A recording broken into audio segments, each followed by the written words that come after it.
Hi, everybody, and welcome back to the newest episode of the Stark Flavor Stories. And I am really excited for today's guest, who is Jeff Joliat, the owner of Shale Brewing Company. Jeff, how are you doing today? Doing great, Mike. How are you? Doing great. Thank you for joining me and being willing to sit down with me. I know you're crazy busy and you've got a lot of things going, so it means a lot that you took time out of your crazy day and week to join us and tell your story about how things are going for you. So where I want to start is you actually have a pretty interesting background, I think, even before Shale. So can you tell people a little bit about your career background and kind of how that transitioned into owning Shale? Sure. So I'm recently, we'll call it recently retired financial advisor. Not really retired, but I was a financial advisor for 20 years. And I did all the things that you do in corporate America. I was on the boards, did all the volunteering. Um, did Leadership Stark County. I'm a graduate of the 21st class of Leadership Stark County. I just was talking to a leadership member today about that. But in 2007, I was with a guy in our office in downtown Canton, and we were talking about craft beer, and we loved craft beer. He was home brewing at the time, and I said, you know what, we should open a brewery. And so Jim Williams and I found a spot in downtown Canton, and we commandeered it and got some equipment just like this, a pilot system, and we started making beer well before any craft beer hit Stark County. But then we kind of overthought things. One of the main ideas with it was that we didn't want to quit our day jobs and dive in 100% to a up and coming small business and try and support our families on that. So it took us a lot of time to do, as we put it, market research. Right. A lot of batches of beer getting made and consumed, all under the guise of research. That's a tough job. That's an incredibly tough job. So thank you for your sacrifice. Very tough job. And we also had to visit the competition. So we went to a lot of craft breweries over time.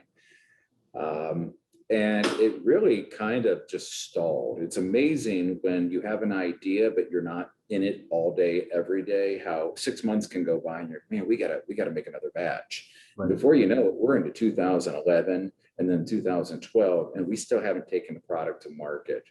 So that is when we found that we needed to create our plan and get a product in the marketplace. But at this point in time, craft beer is starting to hit town, and some of the other local breweries were opening up. We had Canton Brewing, Royal Docks, and some of the other smaller breweries starting to hit the market, and we knew we needed to do something. So we started very small with a distribution-only brewery model, and we were working under a different name.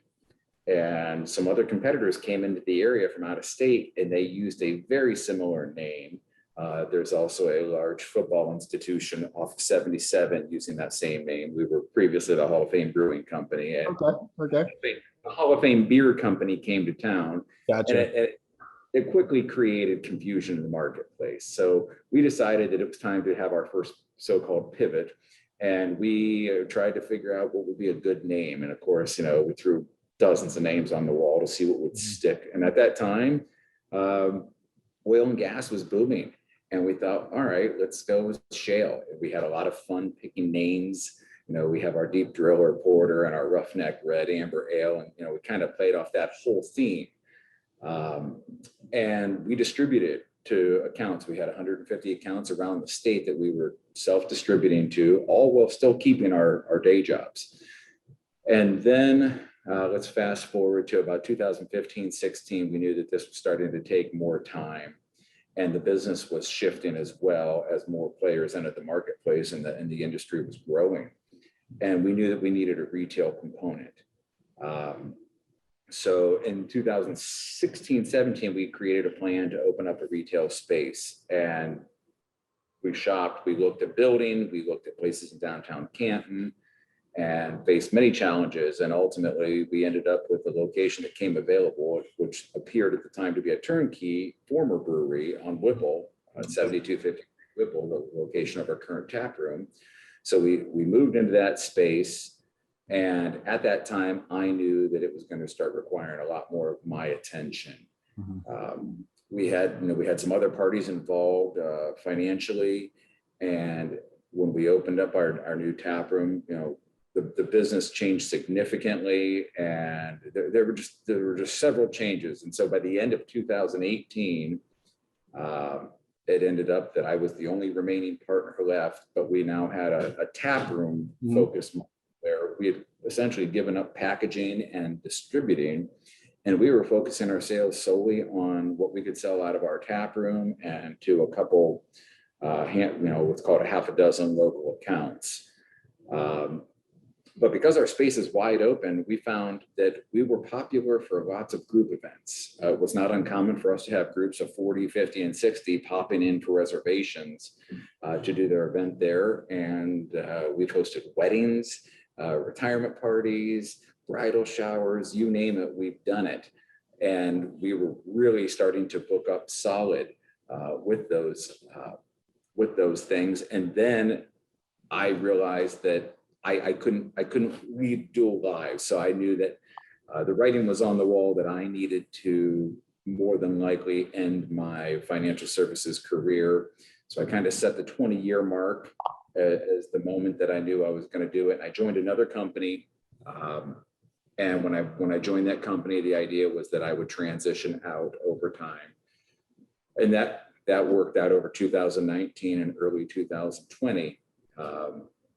Which ironically, my last paycheck was March 1st of 2020, and I've not drawn a paycheck since. Right. So it seemed like a great idea to throw myself 100% into this business but the last 12 plus months have been quite a challenge. Been challenging, yeah. And when we were kind of leading up to this, I mean, the one thing that you have done well, which is the reason why I really want you to tell that story, is because you haven't always been in the beverage or food industry or restaurant industry, but you've done such a good job of, at least in my opinion, I love craft breweries and I love the ones here locally, but like you and John over at Royal Ducks have really established yourselves as really, I think, at least in my opinion, the two premier local breweries here in Canton and Stark County. And you've done such an exceptional job at that. But obviously no one saw the last year coming. So beginning of 2020 hits, and I'm sure you had plans for the year. I know the Oakwood expansion was on your plate heading in. What was kind of the moment that, I guess, like the oh shit moment, that February came around? I remember we're starting to talk about this. It's in the news, like all the things, but we've had these kind of things pop up over the years, but never that got to this magnitude. So what was the moment though for you that was like, wait a minute, we probably need to start paying some attention to this? And like, what was the moment when everything kind of came crashing down for you? Well, that's a great question. For us, you're right. You mentioned Oakwood Square. In early 2020, we had seen the plans that were shaping up for Oakwood Square and said, listen, that something big is happening there. We want to be a part of it. And we reached out to the landlord, and the funny part was that he said, you're 48 hours too late. I just signed a lease with Royal Ducks. And I thought, you got to be kidding me. But I was kind of happy that we had the similar idea, that it was a good place to be. And then I got a call back a couple of days later, and he said, they want you there as well. So we signed our lease, and we started making plans in January, February for what it was going to look like to open another tap room location with perhaps a different concept over at Oakwood Square.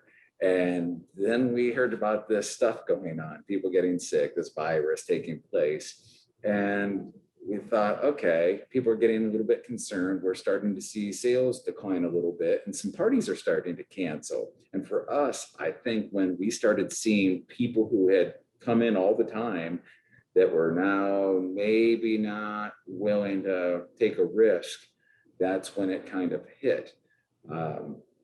I was at a family wedding in California in early March, and I was flying home on Sunday, March 14th. And when I turned on my phone,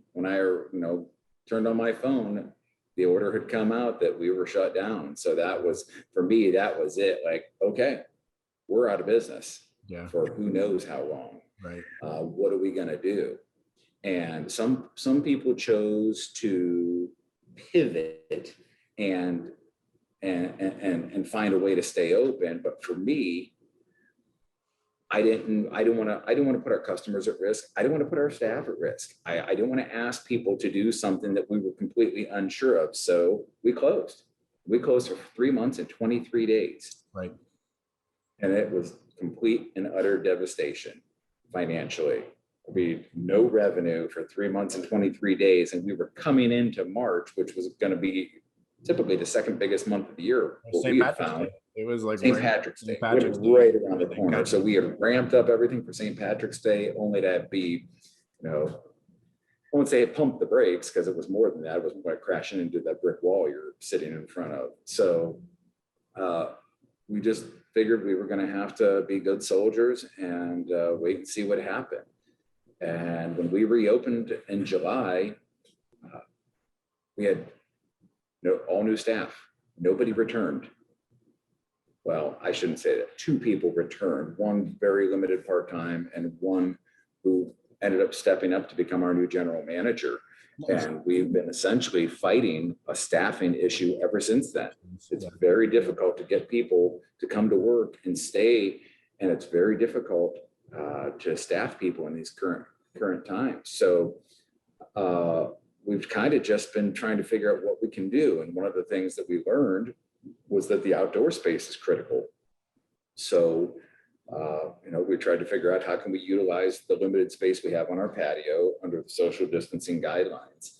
And, we reconfigure some things, but then we started thinking about how can we get to people? When people don't want to come to us, how can we get to people? And that was when the idea was really born that we maybe need to have a food truck.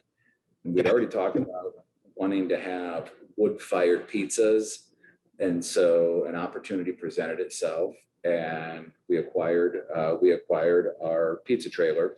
And so that was kind of where the New Berlin Dough Company came from. And so now we have our wood-fired pizza trailer and we're ramping up. We've been going since January and kind of figuring things out along the way. And we're booking, and it's funny, we take the show on the road and we go to farmers markets and we're going to neighborhood allotments for, they once a month, they bring in food trucks, community festivals, graduation parties, weddings. So that's allowed us to take our business on the road and get out because I think people feel more comfortable being outside during these challenging times. So that was one thing we did. And of course, we still had the plans for Oakwood Square and that location. And that had kind of stalled because we were unsure of what was going to happen. I couldn't really risk opening a new location if nobody would show up. And so as things started to open up more and more, we figured out, okay, let's get going. So we opened November 7th at Oakwood Square. And I think the biggest change for us was that in the course of this, we decided that perhaps, as I had said before, we wanted to have wood-fired pizzas. Well, we also wanted to roll out craft coffee. And so it kind of evolved while we had all this downtime that maybe some of the space at Oakwood Square could be used for a coffee shop. And the way that our location at Oakwood Square is, it's essentially 2 separate units that are interconnected. So we made the one unit into a small coffee shop. It's the Shale Craft Coffee location. And that's been great. It's small, it's intimate, people really love it.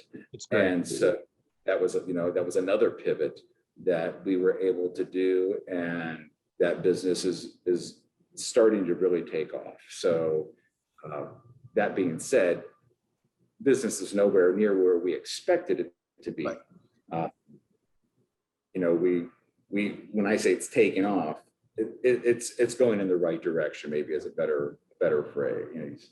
Oh, yeah, and you guys were actually featured on our coffee crawl. You guys opened that shop, I think, the Saturday before we launched. So we put you on as like a very last second. I came to Grand Wow. Opening, took pictures, but I would say we've talked on a lot of these stories that we've done and ones we're going to do about the pivots. And we talked at the beginning. You've done that probably better than anybody with being creative in that business model with the pizza truck and with the coffee, but that's got to be terrifying. I mean, you decided to go through opening a brand new location during probably the worst time that restaurants and food industries have had in our lifetime. So, is that when you were deciding to go through that, is that the most terrifying thing you've ever done? Or is it just one of those things of, you know what, we're going to see this through, we're going to stick it out, let's just make it happen? Like, what's going through your mind when you're making um, I wouldn't say it's the most terrifying thing I've ever done.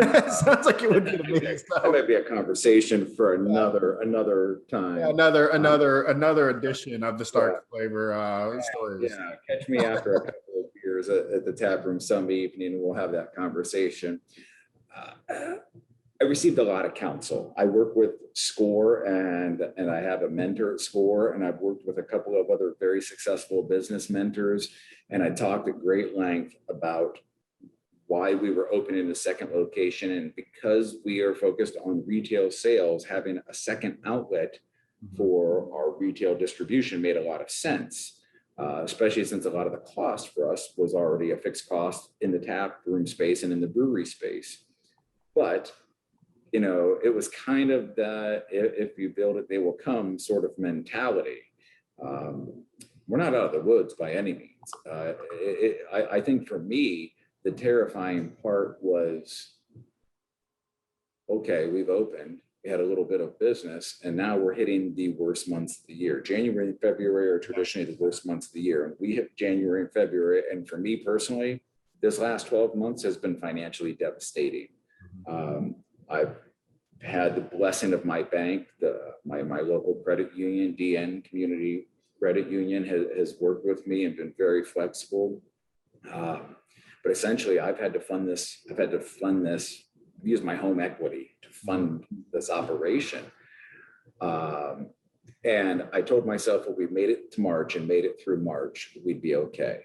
Now, that being said, prior to the shutdown, our business was trending up at about 18% every month, which was a pretty steady clip. I was pretty happy with that. That's incredible. And I look now where we are at, and we are now at 50% of our previous sales prior to the shutdown.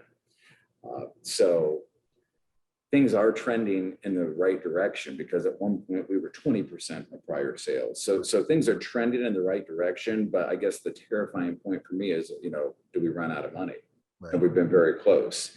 And I think a lot of times people feel like, hey, we're through it. Hey, there's carry out and there's no rules. And I went to this place and they were packed. Well, there's a lot of places that aren't packed. There's a lot of places that have closed, and there's a lot of places that are going to close. Right.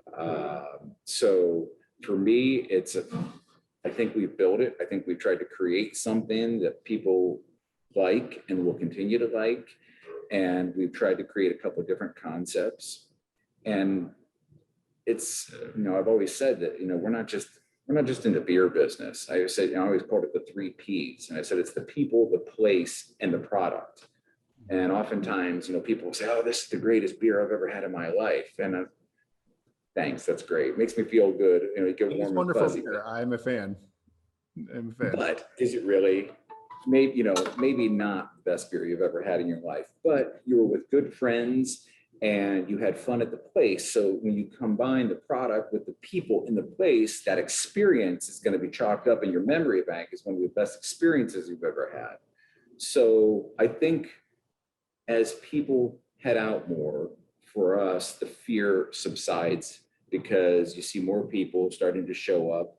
And, the other part of that is, seeing more smiles. I think it's been very difficult not being able to see people smiling. And I think it's amazing the power that a smile can have. And I think as more and more people are out and feel comfortable being out, I think for me, the fear will continue to subside. I agree. At least I hope, because I think people are It's ready. It's just, and we're it's so been close, it's really but so hopefully we're much closer to the end. But and Oakwood, I mean, I think was a master move on your part. It's hard to remember any time where something has been, I don't know if I want to use the word resurrected so well as Oakwood Square. I mean, that place was dead and buried, and the way they've been able to revive that, I mean, they've been very, very aggressive, the powers that be out there, of building up that location, and they've done a masterful job. So, and then that gives you just a completely different area of town compared to your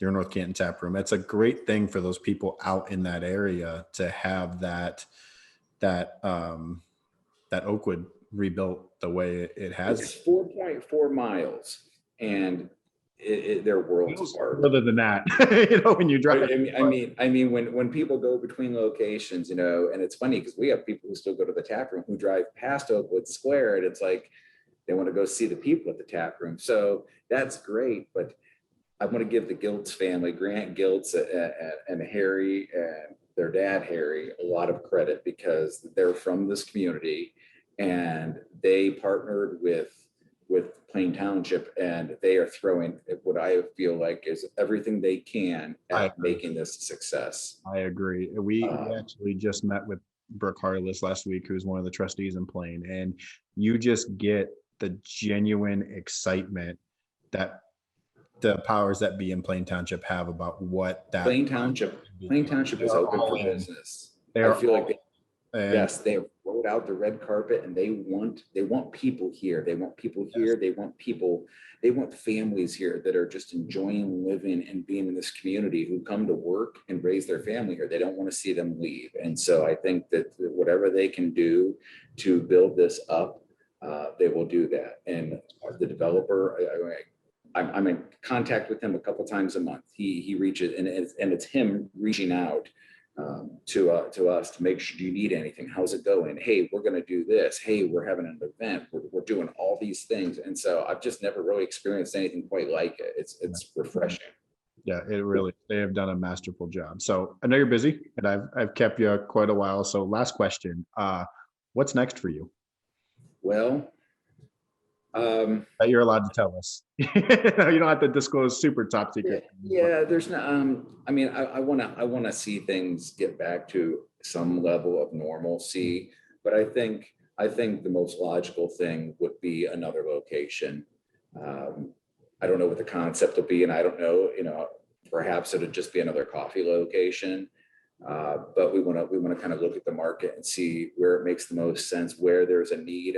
We've identified over the last year some areas that a need, for what we offer existed, and we've now seen other businesses step in and fill that, other competitors. So we're kind of just looking and trying to figure out what are the things that we are unable to do at either of our current locations that we still want to be able to provide. And whether, maybe it's not in a location, maybe it's another food truck, maybe it's the ability to expand the catering side of things, but I think there'll be something, be it another food truck or another location over the next year. I would say that is a natural progression for us. right. That's awesome. And one thing I just want to point out to people about you, I've gotten to know you over the last few years through helping on the North Canton Craft Beer Fest I was on in 2019 that unfortunately canceled last year, but just being in your tap room. And I've always been incredibly nice to me, but you were one of the people that I reached out to last year during the shutdown as we were starting this idea for Stark Flavor. Neither one of my partner had been in the restaurant business or really knew what we were doing, just had this idea we thought could help. But you were one of the people that really took the time to help us build that foundation and just to do it. And so it's something that we both greatly appreciate. And you taking the time to do this with everything you have going, it's just very much appreciated. And I want people to know just the genuine person that we think you are. And so thank you, and for taking this time and for all the help you've given us. But um, I know we're at the end of this, and I know that you're going to make it through.